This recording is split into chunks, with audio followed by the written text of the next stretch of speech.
Hey guys, thank you for clicking this video and thank you for watching. Really appreciate it. Please check out our Instagram at Starving Artist Podcast, and also check out New Management on Spotify and Apple Music. Also, if you get the chance, please support Lucas and all that he does by going to laughspdx.com. Laughspdx.com. Anyways, enjoy episode 6 of the Starving Artist Podcast. Hello everybody, welcome back for another episode of Starving Artist. I am Andrew. And I'm Lucas. And we are super hungry, despite what I look like. And we are pretty eaten this morning. I actually, I haven't eaten anything this morning, but I have had a coffee with a double shot of espresso. So I'm zooming. I'm like alive. Yeah. Zooming on Zoom. Yes, and we talked about last podcast how our favorite, drug is probably caffeine, and it is 100% factual. Yeah. And everyone loves it. Oh God, nothing's above it. I think. Guy on stage last night said caffeine is his drug of choice. He does rock stars, main lines, rock star. Yeah, cocaine's for old people, caffeine's for young people. That's the new wave. So, I think, I don't think I've ever said anything on the podcast about this, and I definitely don't think I've mentioned it to really too many people. But this summer, we're going to attempt to try to do a little like couple show run, like a little. Some might consider it to be a small tour. I would consider it to be a small tour because that makes me sound way more professional. And it's all about optics. So. I mean, what do you think constitutes a tour? How many shows do you have to do to call it a tour? 3. Three is the minimum. One's a show, two's a couple. 3 different venues, I suppose. 3 different venues? I agree. I would say. Yeah. I agree with that. 3 and up is technically a small tour. And then once you get past like 5, I just say tour. Yeah. Because you could do 2 shows in the same venue and then 1 show at another venue, and that's not a tour. It's not really a tour, no. Yeah. And you're right, yeah, because if you just went from one place to another place, that's not really a tour. It's like, yeah, no, I agree. I think as far as so for other artists that are listening to this podcast, and it may sound like you need a management team or you need a record label or you need some sort of higher ups executives to figure out how to book you a tour or book you like a couple show run, if you will. And that's honestly not true. I have been in multiple different bands and I have done 2 separate tours. This, if we end up doing it this summer, would be my 3rd tour. And while it's not necessarily as professional as as a record label would have you believe a tour is, but in all honesty, like if you ever look up interviews with other famous artists, things go wrong all the time, no matter how professional you get. Really, professionalism is just image. Like, I don't. Professional is paying somebody else to do it. Exactly, 100%. And they're probably gonna fuck up too because they're on tour. They're doing drugs. Like, come on. They're doing drugs. They're drinking caffeine. Mm-hmm. And I think basically it's as simple as this. There's tons of places who are looking for musicians or comedians, and they're looking for something to entertain the people that come in, or they're looking for something to bring people in. And so if you call your local bar, you call your local theater, you call your local place, and you go, hey, this date, this time, can I play here? Some places might have to make you pay because they're like a theater that want to book places, or some places costs. Yeah, exactly. And then some places might just really want entertainers in general, or they might have a slot for you to open up for somebody else. Honestly, just call around and ask. That's the best you can do. Just call everywhere, call everybody, just be like, hey, can I play here? Hey, can I play here?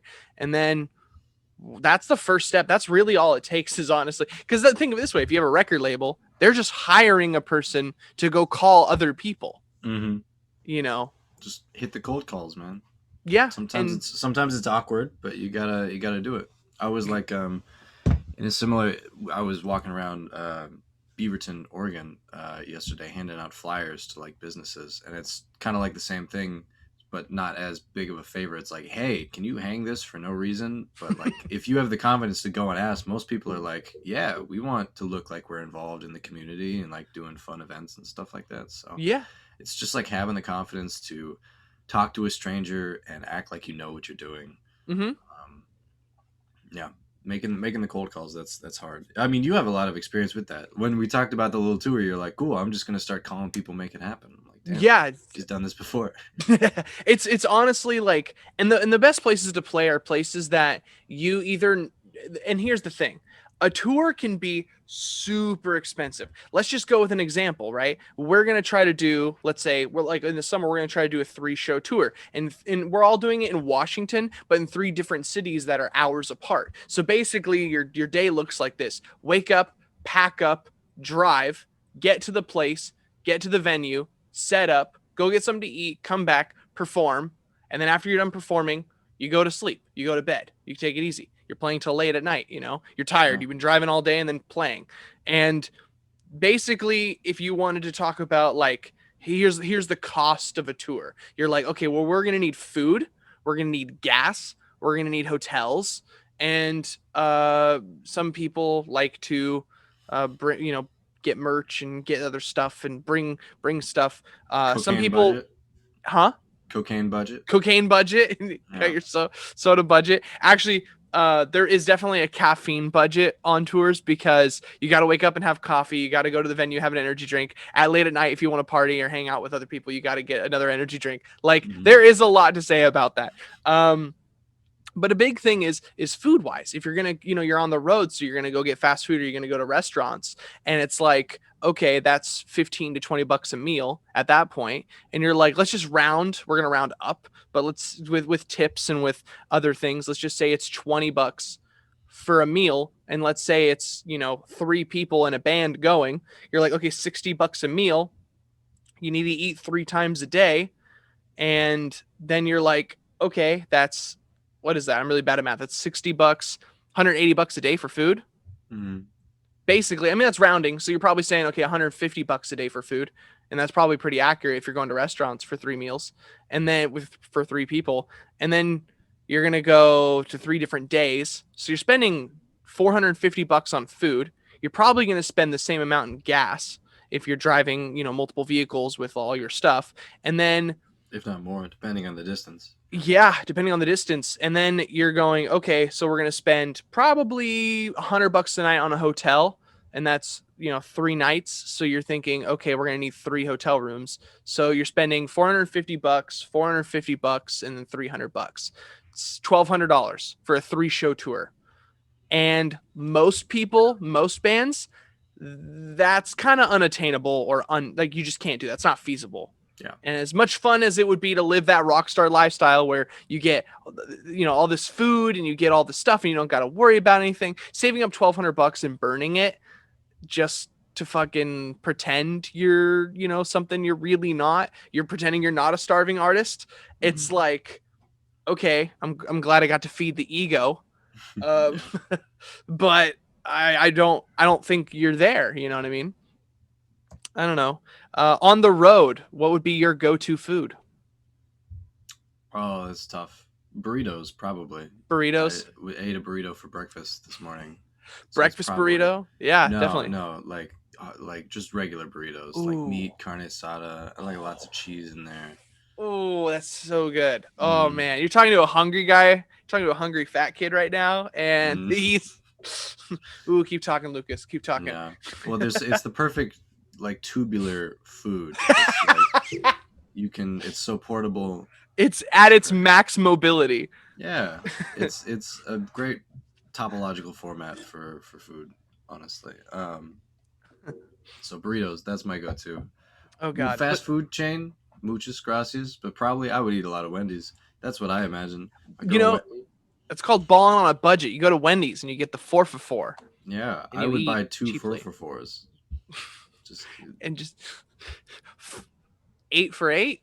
8 for 8. That's not bad. You get 2 drinks. No, here's my Wendy's order. I'm curious, because if we're gonna be on tour together, you're gonna see how much food I eat when I'm alone that I order. Do you eat like a surprisingly large amount of food? Yeah, it's embarrassing. Yeah.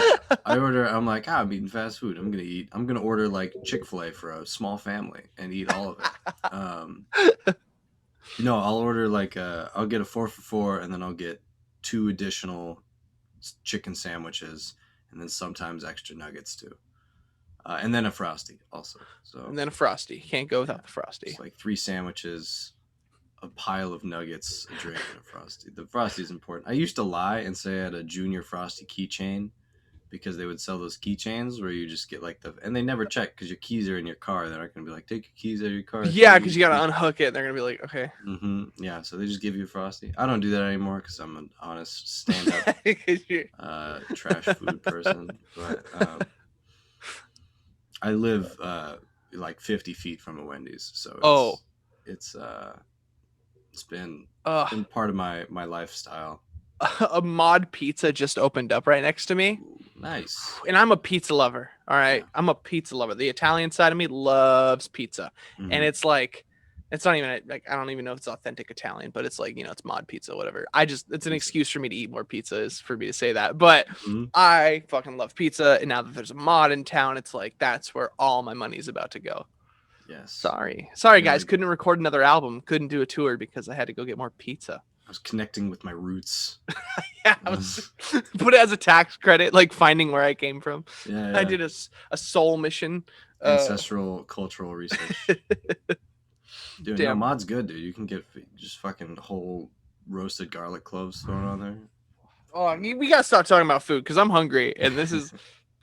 And I know, like, I'm gonna listen back to this later, and I'm probably gonna be driving, and then it's gonna make me want to go to get more fast food, and it's like I need to stop. Well, what do we do if we don't want to spend all that fucking food on tour? And you could probably guess, we're gonna fucking get a cooler and grab groceries. Sandwiches. Not so brown bagging like alcohol, but like exactly. So instead of spending $450 on groceries, you spend like $100 on groceries, and you maybe 150 for 3 guys. 3 meals a day, 9 meals. You eat, shit like top ramen, and you eat cereal, dry cereal with, you get a milk and put it in the cooler. And, you get eggs, you bring a little George Foreman grill and you just like cook on the road. You stop and you cook in the morning, like wherever you're at. You don't get hotels. And what you do is you try to book tours. And here's the thing. A lot of people are probably going to think that this is obvious, but a lot of people didn't think about it. I didn't think about it the first time I went on a tour, and it was book shows next to like friends. Like if you have friends that live within an hour or two of the area, then or an hour, no, 2 hours, like within an hour of the area, then after you're done playing a show late at night, you can drive over to their place and ask if you can stay the night. Don't ask on the spot. Don't just show up at like 1 a.m. and be like, hey, yeah. Can my band and I stay the night here? No, but you call ahead of time when you book the show and you go like, hey, I have a buddy who lives in Seattle. Hey, buddy who lives in Seattle, I'm going to play a show in Seattle on this day. Like, can me and 2 other guys like stay at your place? And typically people are really cool about that and they let you. So you bum on people's couches. That's just kind of something you do. Saves $100 a night. So if you're trying to save money, go from potentially $1,200. And what you do is you go, all right, we're going to spend $150 on groceries. We're going to cut out all hotel rooms because, my grandparents have a second house here, or my friend has a house here, or I have a cousin who lives here. You book shows there.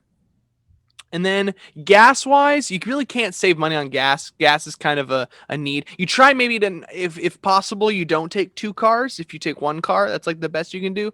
But if you have to take 2 cars, then you got to take 2 cars. That's all you can really do. Take my car gets 13 miles to the gallon, 15 running around on the freeway. So like I think I can get upwards of 17 on the freeway. I drive a 2005 Jeep Grand Cherokee. What's up? Nice. Shoutouts to Jeep. Yeah, it's so funny. But my girlfriend has a Jeep Wrangler, and you probably guessed this, but I didn't know this.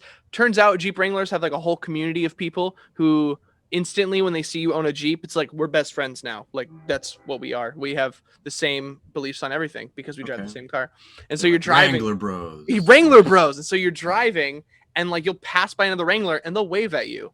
Oh And it's shit. just like you're just like, oh, we drive the same. Okay, so we're friends now. Haha. And it's like I got a new friend, and Low it's bar kind for of cool, entry. Advice for huh? all those lonely people out there: just buy a Yeah, I guess fucking we were like, buy a man, I Wrangler. spent way too much money on this fucking car. I'm at least Mm-hmm. gonna make some friends out of it. And I noticed that I've been driving her car a lot, just because she'll want to take her car, and her car's more fun. It is. It's more fun than my car, and so we'll just take it. We'll go places, and we get a lot. And at first, you're kind of like, it's like a culture shock. You're like, this is so weird, like that people wave at each other in like these cars, like whatever. But then after a while, you get used to it, and you're like, oh. And then a year later, you wave at other people who have a Jeep, and they don't wave back, and you're like, they don't get it yet. They're just not there yet. They'll get it eventually.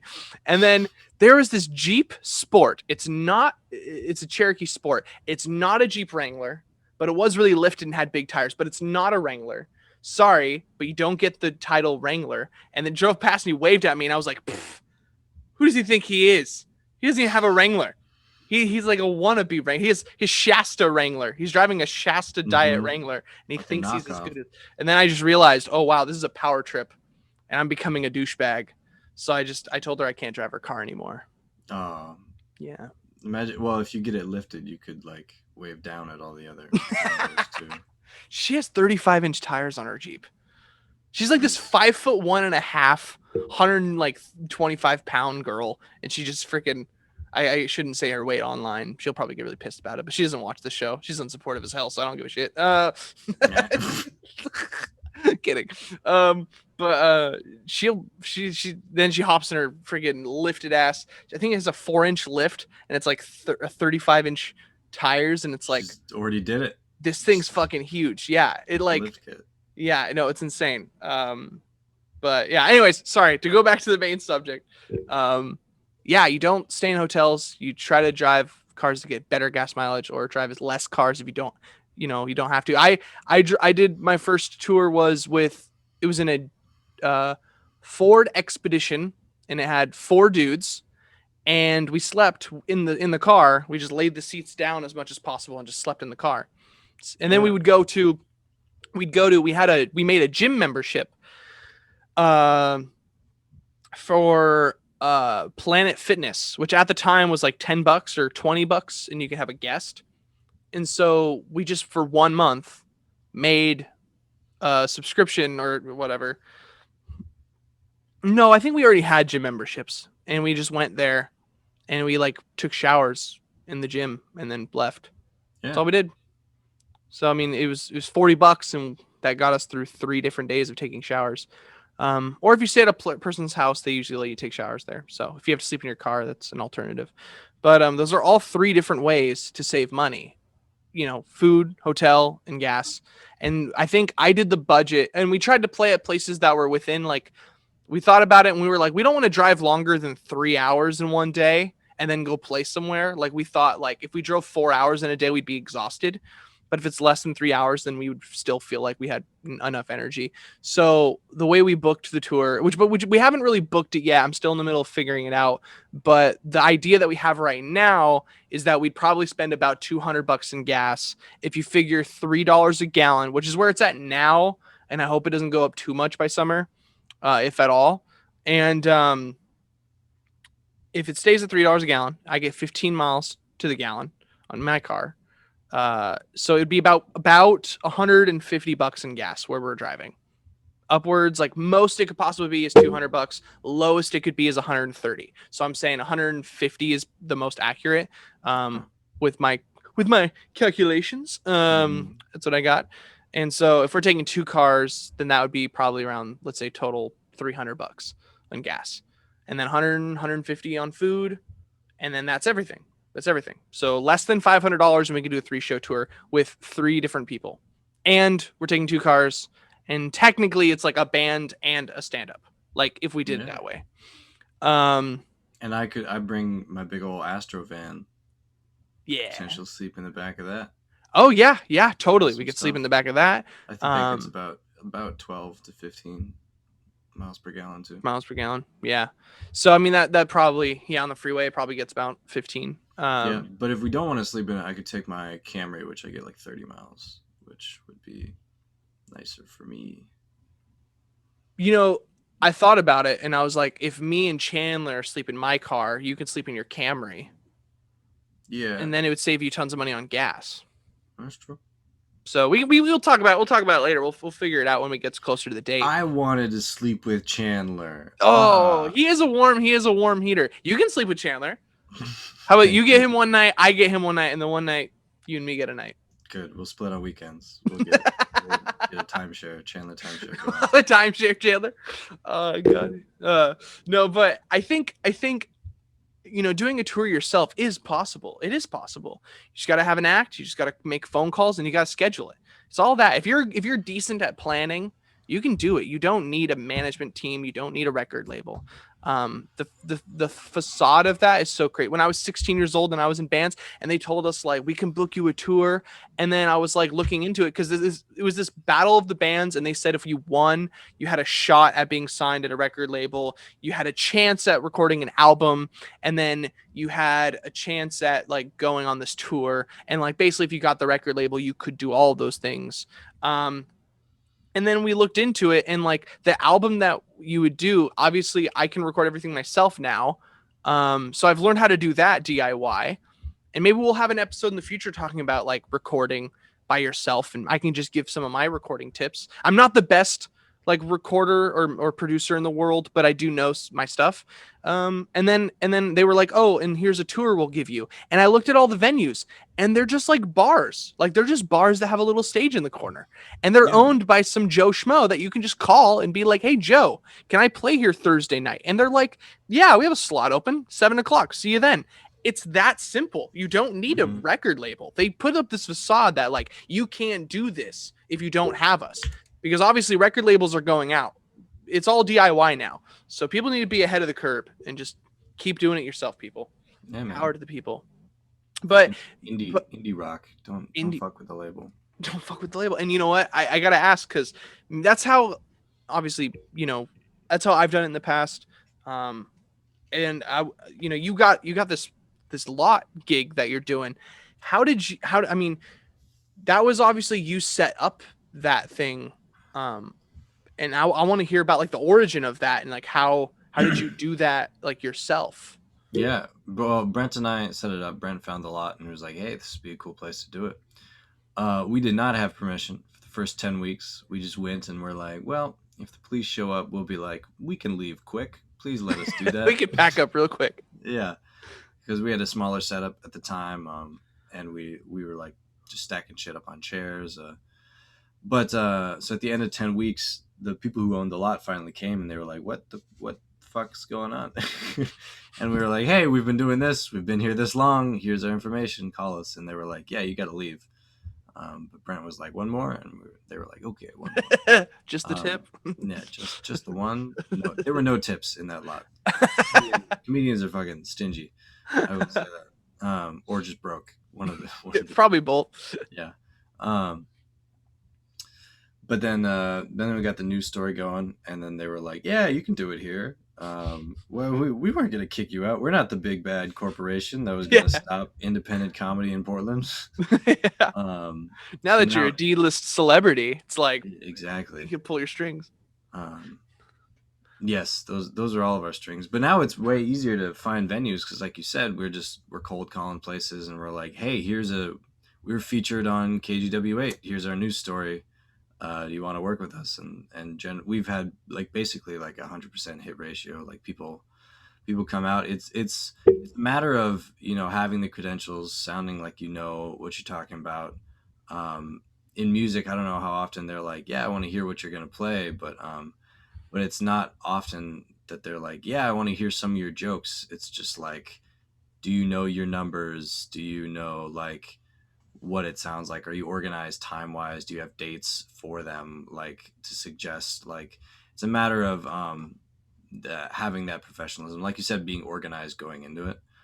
And now at this point, other comedians are like, hey, I've got this venue, can you help me get this rolling? So like having our thing, and it's like, man, like I could, but you could also just like call them and like figure it out. And they're like, I don't know if there's like sufficient parking. I'm like, I don't know, go there and count the parking spots. That's what we did. We were like, how many cars can we fit in this lot? Like, It's a matter of just like using your logic to see how a show would go there. Just kind of figuring it out. Isn't and after you do it a few times, after you've done it like 4 or 5 times, you're like, oh, dude, I can just call people and talk to them. I know what to ask now. I Yeah. know what they're gonna ask me. This becomes a very quick dialogue, and you can just Hmm. figure it out. It is quite literally a business transaction. It hmm is. It in the is. most simplistic way, it is definitely a business transaction. I want a place to play, you got a place, you need someone to play, let's schedule this thing. And Mhm. for a bar owner or for like a restaurant owner, it doesn't cost them anything to have a band come in. So the risk is this: if you're ever playing at a venue, and I don't know why I'm holding a pencil like I'm like but if you ever are playing at a venue and God, I can't focus anymore. Okay, sorry. Are you waving a pen? Well, I got two pencils. All right. Anyways, we should just. Oh, this is it. Just How fucking many? like drummer tricks. Can you spin your sticks, by the way? If I have drumsticks, yeah, I can't do it like with a pencil very well, but with like a drumstick, I can like You spin it real fake quick. musician. You could do the fake one where you do the like Oh, just like it's in one between, finger. dude. Okay, a drummer. Okay, so he didn't know. He was another drummer. He didn't know that I played drums. Um, and I told him, I was like, "Oh, can you do the stick twirl thing?" as like a joke. But he didn't. It just went over his head, and he was like, "Yeah." And he was like, "Want me to show you the trick?" And he's like, "You can't actually spin your sticks in your fingers." He's like, "You just put it between your fingers like this, and you just kind of do this." And with bigger sticks and with more weight, you can kind of make it look like you're just kind of Hmm. spinning it. Yeah. But I was like, okay, whatever. But then I actually can spin a stick Then with you like my actually fingers. fucking do it. Yeah. Yeah, but it's like with an actual stick, you can do it really fast. But tangents, and tangents.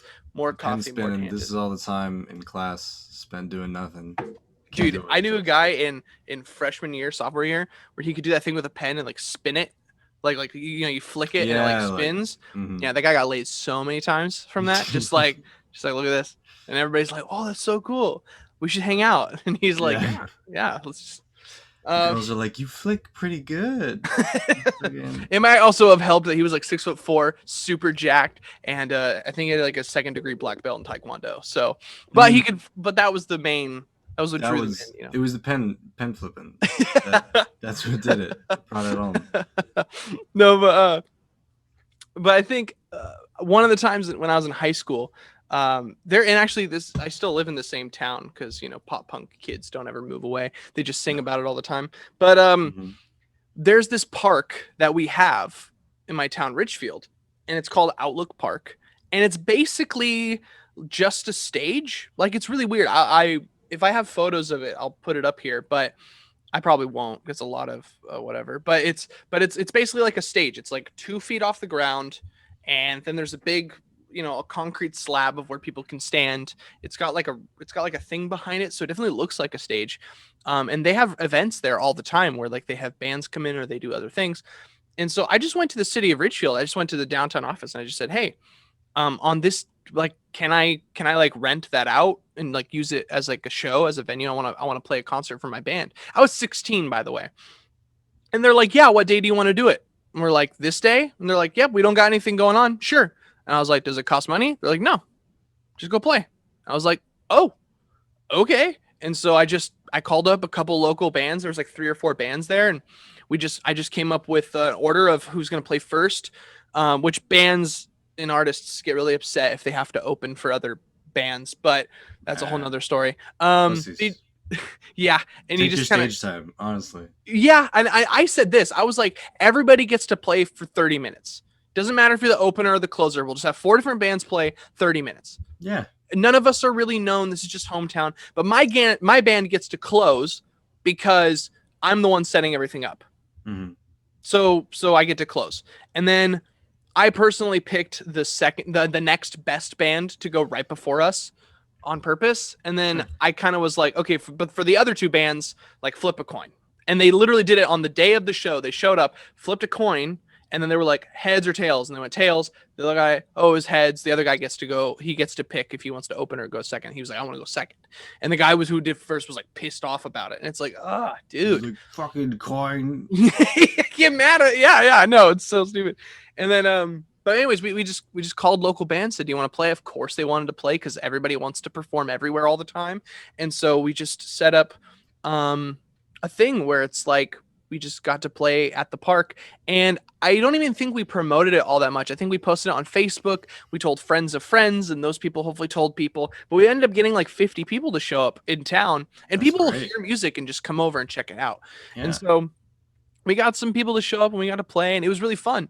But what ended up happening was that the city did say, okay, well, what time, how late can we do this? Because we wanted to play as late as possible to get the most people out. And we ended up having like a 2 hour slot, which is, four bands, or it was a 3 hour slot, and it was four bands with 30 minutes each. And then I think we were planning on going like an extra 10 minutes. And then we kind of was like, Scandalous. we're like thinking we could have like, I don't know, time for transitioning for the bands and whatnot. Yeah. But anyways, it ended up going really well. But one band just was like, fuck it, we're going to play for a long ass time. And they Which played for band like was it? Was it the second band or the third band? it was the last band. It was the band right before us. The Gotcha. transitions between the band took longer than we expected. We got started a little late, and then they decided to play for 45 minutes instead of 40 minutes. And so my band, who set up everything and paid and like did everything and got the promotion and kind of paid our share of it, Yeah. we ended up only being able to play for like 20 minutes. Sucked. Damn. Yeah, because the city was like, "All right, guys, you're gonna shut it down," and we're like, "Ah." Like, dude, they're like, it's 9 o'clock. You can't play longer than 9. I'm like, fuck. It sucked, but In comedy, we learn. call that running the light. Yeah. Because you get flashed with a light when you're like almost done, but like they're just like they see the light and they're like, "Fuck it, we're gonna keep playing." Like that's Yeah. crappy. Has anybody ever done that to you? Or they just say like, fuck it, I'm just gonna keep going? No, not really. No, not really. Not blatantly. Like They just try to by a get one couple more joke minutes. out or something, and Yeah, that's the idea. You light them at a minute. That's what I do. That's kind of the standard. And then like sometimes people will go for 2 minutes because they'll be in the like they'll start a long. They're like one more joke and then they'll start like a long one. And I don't want to cut somebody's mic. Like just so. unconnect them, and then they're just like, Yeah. Well, just fucking turn their volume down. And I'm ready. I'm ready to if somebody like really starts like if they start pushing it. running it. Yeah, like when you get to 3 minutes or something like that, I'm just gonna be like, okay, man, like I'm not gonna play that shit. The thing is, there's like, if they're like a big comedian, there's like big Portland local comedian. Like, sure, you get paid $50 to do that. Sure, like, they'll be like, oh, he always runs the light. He'll test you as a Really? producer. And it's like, okay, fucking test me, dude. I don't give a fuck I don't who give you a are. fuck who you are. Yeah. Yeah, exactly. I'm not coming in the scene. Everybody's like afraid of stepping on toes. I'm like, I don't care. I'm gonna be No. Yeah. professional, and this is what this is. Like, if you try to derail the show and take time away from other people, I'm gonna cut your mic. Yeah. I'm gonna unplug your fucking amp, bro. I am the nicest guy, but the second you're an asshole to me, I am the biggest asshole in the world. Like, Yeah. that is kind of how it works out for me, honestly. Just, Like, switches.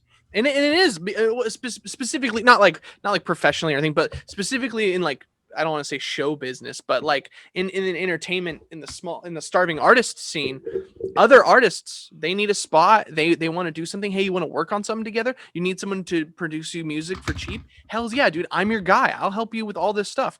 But the second that you like dick on me and you just be like, like, fuck Andrew, take advantage of me, then we're done. And like, I won't help you out with anything. In fact, like, if we ever do a show again together or something, like, I'll fucking piss on your mic, like, and then you'll talk and be like, I'll do something. I get really. Wait, what? The sound will be all watery. Like, oh man.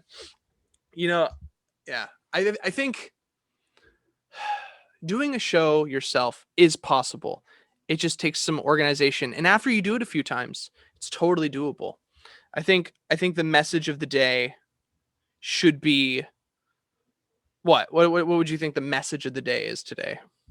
Have the courage to try, because like you said, after you've done it a couple times, cold calling like 3 or 4 times, what they're gonna ask. You're gonna know what you're gonna need to have as a response for them. Have the courage to try, because the worst thing that can happen is that nobody comes, or nobody laughs, or if you're doing it for free, that's the worst that happens. Is nobody laughs at you, nobody comes, and at the end of the day, there's no shame in that because you learn something from that. Like, Mm-hmm. it may be on the surface seem like embarrassing and that may stop you, but honestly, I mean, you're out there at 16 calling venues and like setting up shows. Like, just having that confidence to do it initially will get you really far and will get you the experience to where you won't have to like manifest that confidence, where you'll just have it from experience. So having the confidence to start, that's Yeah, easier said than done, but try to get that. And definitely. and maybe you get that through caffeine, maybe cocaine. I don't know. You do what you got to do. Do what you got to do. Yeah. There's definitely venues that you can call, and there's some that will say like, hey, you need to at least be able to sell 30 tickets, or you need to be able to sell a certain amount of tickets. Those are called pay to play. And from a bar owner or like a theater owner standpoint, I totally understand that you don't want to book a show of somebody who can't have anybody show up. But for a starving artist who's starting out, don't rely on those people. Find venues who just want anybody to play, because they're out there. Yeah. They are out there. So, Yeah. all right, guys. You know what? I want to end it with this. We gotta go, but I want to end it with this. Is there anything that you're currently working on, Lucas, that you want to talk about real quick? Are you working on Currently anything? working Shows on coming up? March 26th, we got a show at Iron Tap Station in Beaverton, Oregon. Nice. It's gonna be good. Jake Silverman, Eric Island, Diana Potter's a couple names. Just to tease with those big names you definitely know, local Portland comedians. But it's gonna be a fun time. Anything else? We do an open mic at the garages, also in Beaverton, because Beaverton is a little bit more what's the term? I guess Republican. They're Is pretty it more over conservative? pandemic. Yeah, they're a little bit more. They're like, we're ready to get back indoors. We're ready to get back to it. Yeah, so we do an indoor open mic, socially distanced, at the garages Monday nights. Check out Laughs PDX for info on all of our events. LaughsPDX.com. laughspdx.com. .com. And What about you, man? For me, I got a brand new song I just put out like 2 weeks ago called Fine. I just uploaded a new song, and it's supposed to be on Spotify like any day now, starting tomorrow to a week from tomorrow. Not really sure, but it'll be out really soon. It's called Unstable Baby. It is a very upbeat, funny, kind of like higher energy song. Definitely Banger really pop. alert. Huh? Banger alert. Banger alert. I thought you said Amber Alert, and I was like, Amber. no. No. I was like, I don't know. But it is a more pop song. So that song's coming out. Also, this is coming out the same time as that song. It's a commentary track of my full album that I did called Curtains and Cameras. It's a commentary throughout the whole thing. And so if you're interested at all, you guys can listen to that too, but it's definitely more cathartic for anything. Anyways, you guys have a wonderful day. Please check out laughpdx.com. Check out Lucas Kubala. Please check out sorry, what was that? Laughs. Laughs PDX. Laughs PDX. Sorry, .com. Also on Instagram. It's okay. And Instagram. Okay. Yeah, I didn't know the Instagram. Dude, I'm so bad at keeping up with all this stuff. I need to be a better friend. Okay. So, laughspdx.com. Check out new management on Spotify. And you guys have a wonderful day. Thank you so much for being part of this. And keep eating out there, because we are all starving artists. Take it easy, guys. See you guys. Hey guys, thank you for watching the video, and thank you for sticking to the end. We really, really, really immensely appreciate it. Thank you for watching Starving Artists. Please check out Starving Artists on the Instagram. Please check out New Management on Spotify. And please support Lucas and all that he does at laughspdx.com. All right, guys, have a good day. Bye. So was it just a face? 'Cause there's a part of me that still feels like he's stuck in between. a rock and a hard place. Your closet ain't that frame, so don't mind me. I'm still trying to